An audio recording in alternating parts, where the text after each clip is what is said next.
बड़ी शुद्ध भावों से जग में है न्यारे। महामंत्र की शक्ति निज में मिला लो। महामंत्र से चेतना को सजा लो। अड़मोकार में सारा जीवन बना लो। रहे ज्ञान ही ज्ञान में मेरा ध्यान।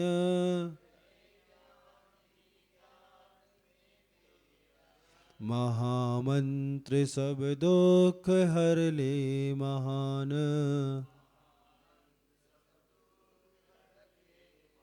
सभी हो सुखी और सबका भला हो।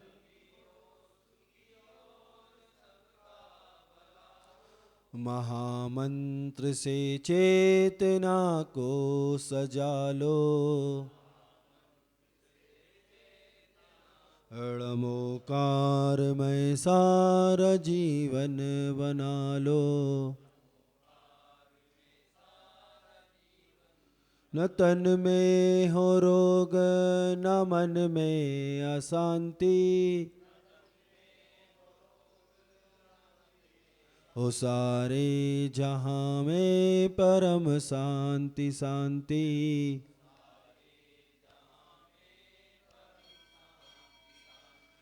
परम शांति हर हम सभी को मिला लो। महामंत्र से चेतना को सजा लो। अड़मोकार में सारा जीवन बना लो। महामंत्र से चेतना को सजा लो। अहिंसा परमो धर्म की द्वादशांग जिनवाणी माता की। पंच परमिष्टि भगवान की। आचार्य परमिष्टि भगवंत गुरुवर श्री विद्यासागर जी महाराज की। आचार्य प्रवर श्री समय सागर जी महाराज की। मूल नायक श्री पार्श्वनाथ भगवान के। 3 करोड़ मुनिराजों की।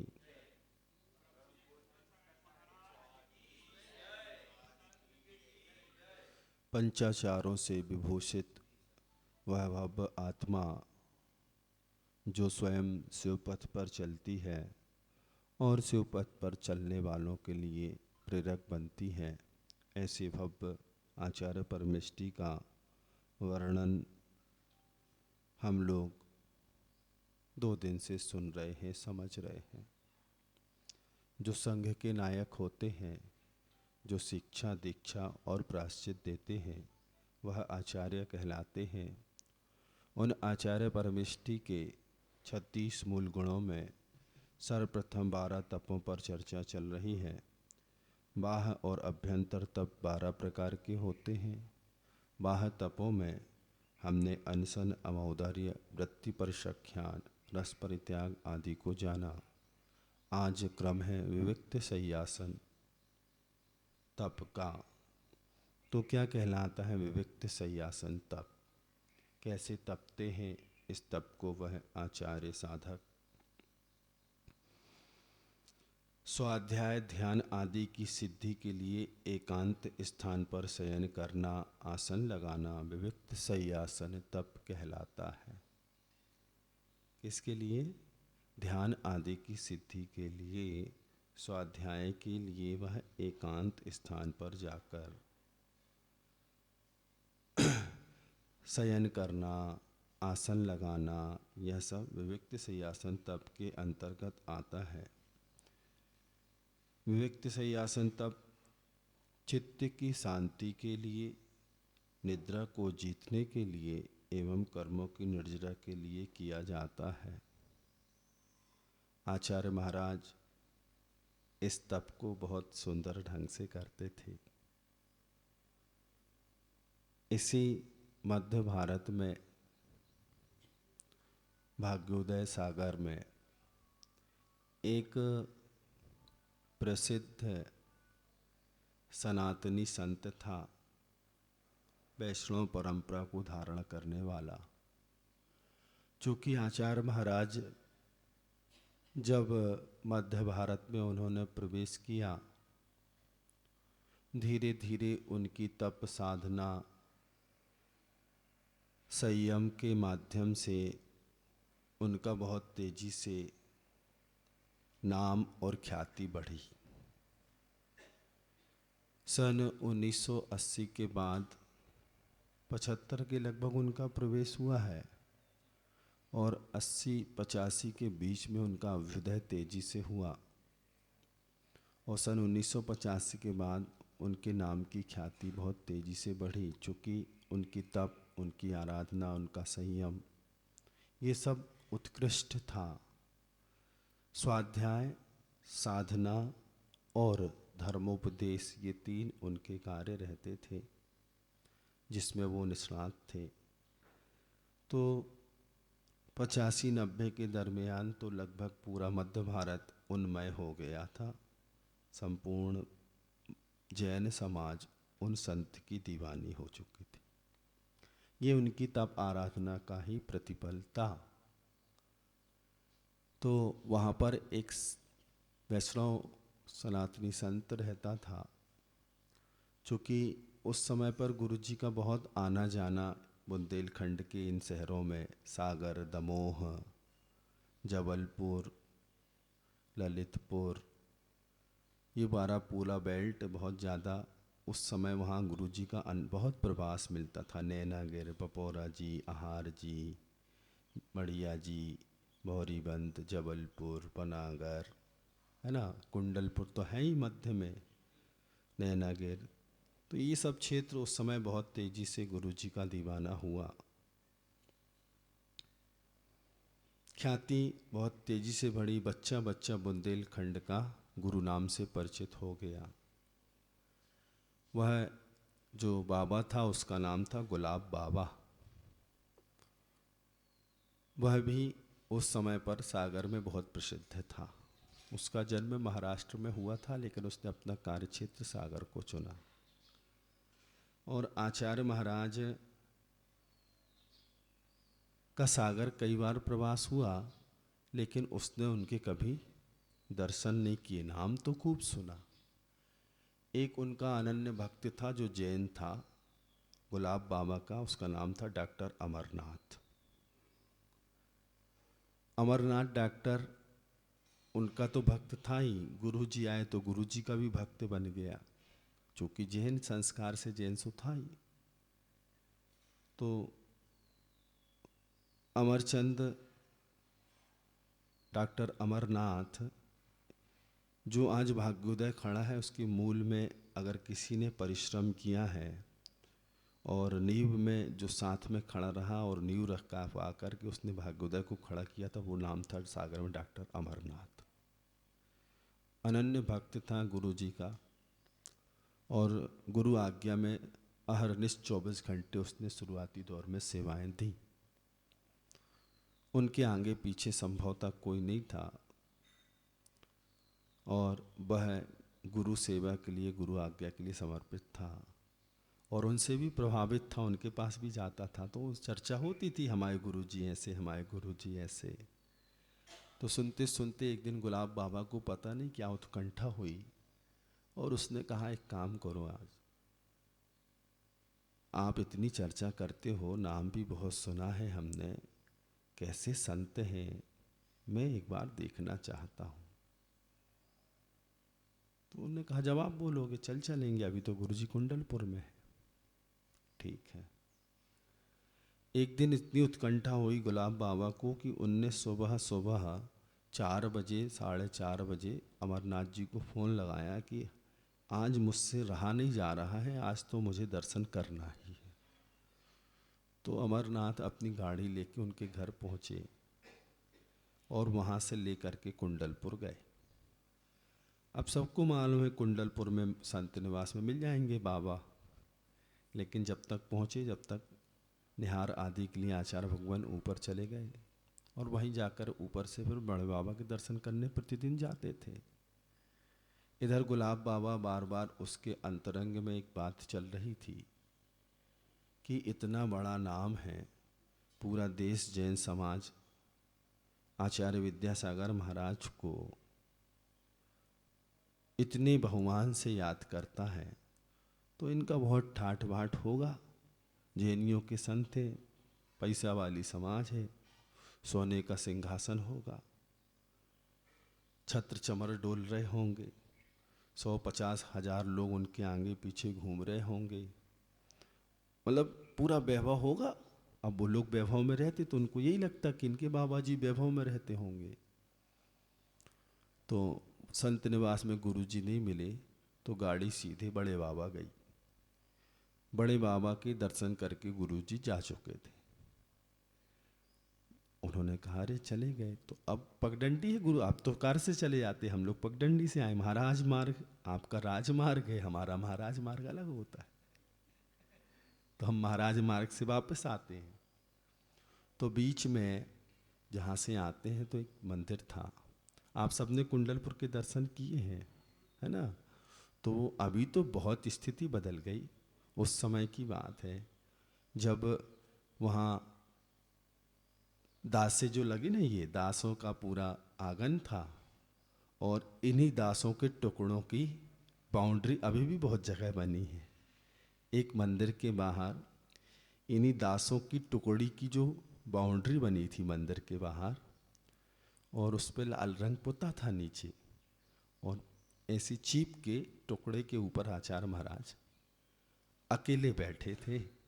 2-4 भक्त लोग जो साथ में गए होंगे तो वो दूर बैठे थे, और आचार्य महाराज अपने स्तोत्र आदि का पाठ बड़ी खुश होकर के, है ना, तल्लीन होकर के संस्कृत में श्लोकों का पाठ कर रहे थे। और उसी समय पर इन दोनों की एंट्री हुई। तो गुलाब बाबा ने जैसे ही देखा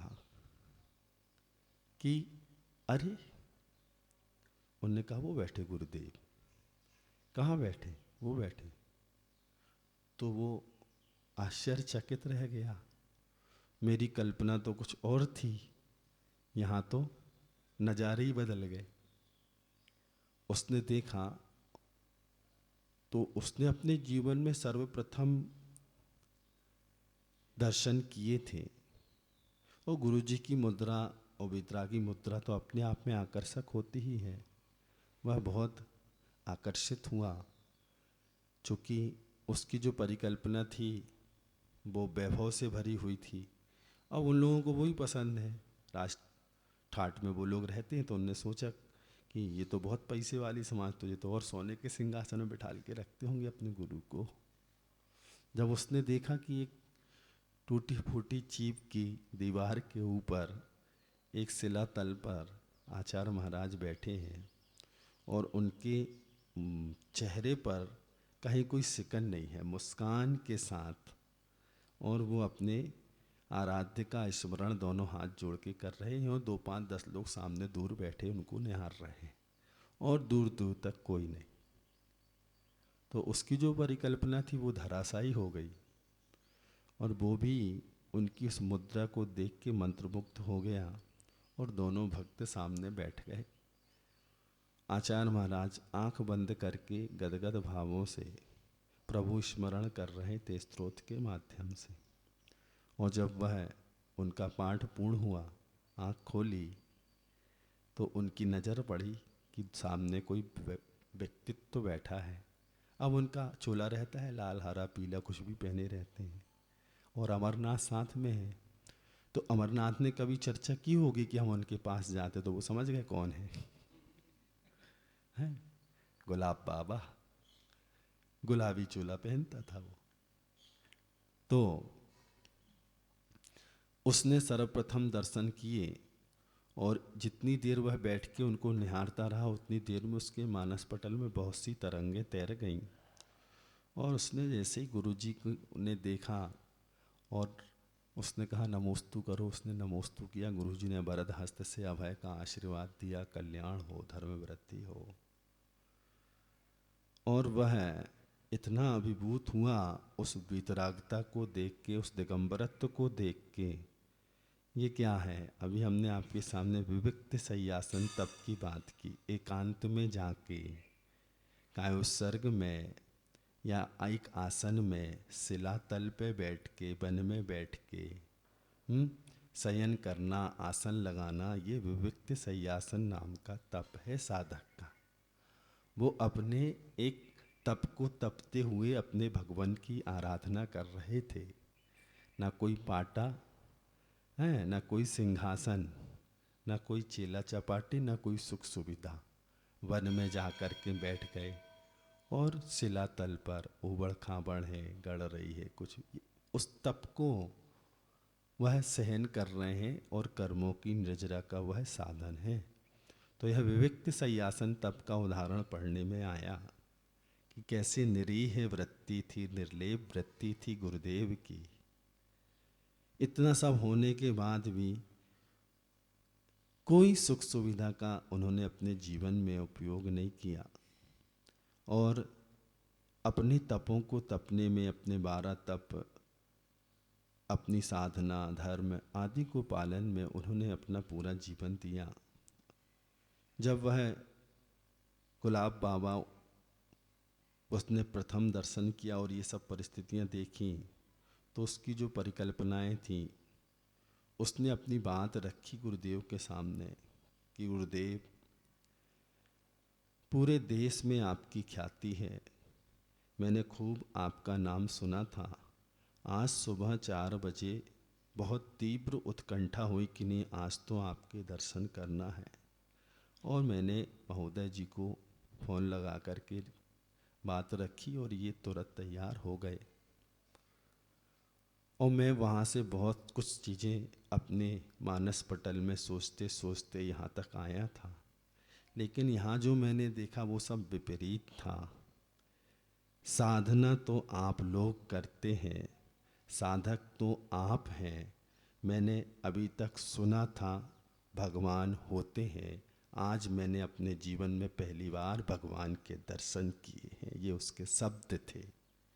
और वह नम्रीभूत हो गया, साष्टांग उसने प्रणाम किया और अपनी पूरी बात रखी कि मैंने ऐसा ऐसा सोचा था और यहाँ तो सब ऐसा निकला। साधक तो आप ही हैं, भगवान तो आप ही हैं, हम लोग तो सब भक्त हैं, आपकी भक्ति करते हैं और आप ही समाज को दिशा देने वाले दिशा सूचक की तरह हैं। कैसे भव्य आत्माएं अपना कल्याण करें। उसने बहुत कुछ आचार्य भगवान से चर्चाएं की, तत्व संबंधी, आत्म तत्व संबंधी, और साधना के सूत्र लिए। ऐसे हमारे आचार्य महाराज जो स्वयं अपने आप में, अपनी आत्मा के कल्याण में लगे थे, लेकिन अपनी एक एक चर्या के माध्यम से क्या जैन और क्या जैनेतर, क्या विद्यमान, क्या अन्य साधु, ऐसे बहुत से उदाहरण अन्य जैनेतर संप्रदाय के अनेकों साधक उनके पास साधना के सूत्र लेने कई बार आए। हम लोगों ने बहुत निकट से देखा कि वह कैसे नम्रीभूत होकर के आते थे। तो ये गुरुजी का अपना पुण्य था, उनकी साधना का प्रतिफल था। तो अपने जीवन में हम लोग भी उनके जीवन से कुछ संदेश लें, उपदेश लें और थोड़ा सा कुछ आगे बढ़ें। तो यह विविक्त सय्यासन नाम का कायक्लेश तप, उसका छोटा सा उदाहरण पढ़ने मिला था, जो कि आज विविक्त सय्यासन सामने आया तो आपको सुना दिया। विविक्त सय्यासन तप क्यों किया जाता है? चित्त की शांति के लिए, निद्रा पर विजय प्राप्त करने के लिए एवं कर्मों की निर्जरा के लिए यह तप किया जाता है। ये 5वें नंबर का कौन सा वाह तप है। इसके बाद 6वें क्रमांक पर कौन सा आएगा? हाँ, शयन आसन सब उसी में आएगा। काय क्लेश तप, काय क्लेश ये 6वें नंबर पर है। शरीर को सुख मिले ऐसी भावना का त्याग करना, काय क्लेश तप है। ये आप अभी पूछ रहे ना, काय क्लेश में आएगा वो। अथवा वर्षा ऋतु में वृक्ष के नीचे, ग्रीष्म ऋतु में धूप में बैठकर तथा शीत ऋतु में नदी तट पर कायोत्सर्ग करना, ध्यान लगाना, यह काय क्लेश तप है। काय क्लेश तप से कष्टों को सहन करने की क्षमता आती है, जिन शासन की प्रभावना होती है, कर्मों की निर्जरा होती है। इसलिए इस तप को साधक इस तप की साधना करते हैं। विपरीतताओं में भी, प्रतिकूलताओं में भी अपने आप में स्थिर रहना, उन परिश्रमों को सहन करना, यह साधक की अपनी एक साधना होती है।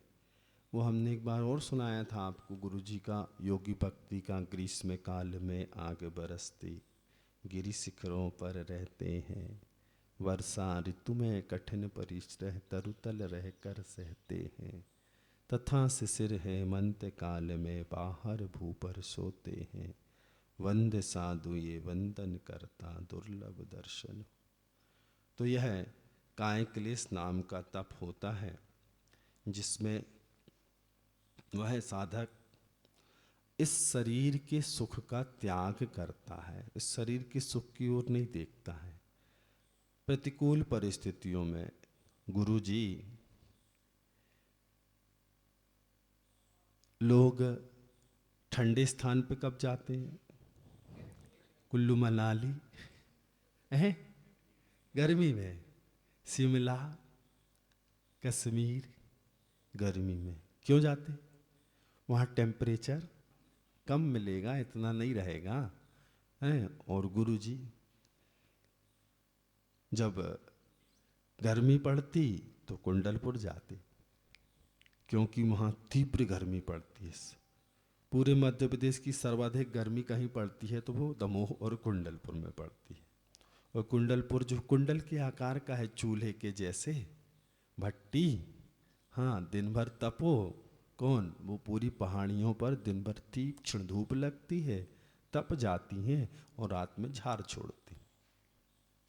तो दिन और रात एक सा जाता वहाँ पर। तो गर्मी में कहाँ जाएंगे? कुंडलपुर, तपने के लिए। स्वयं तपेंगे और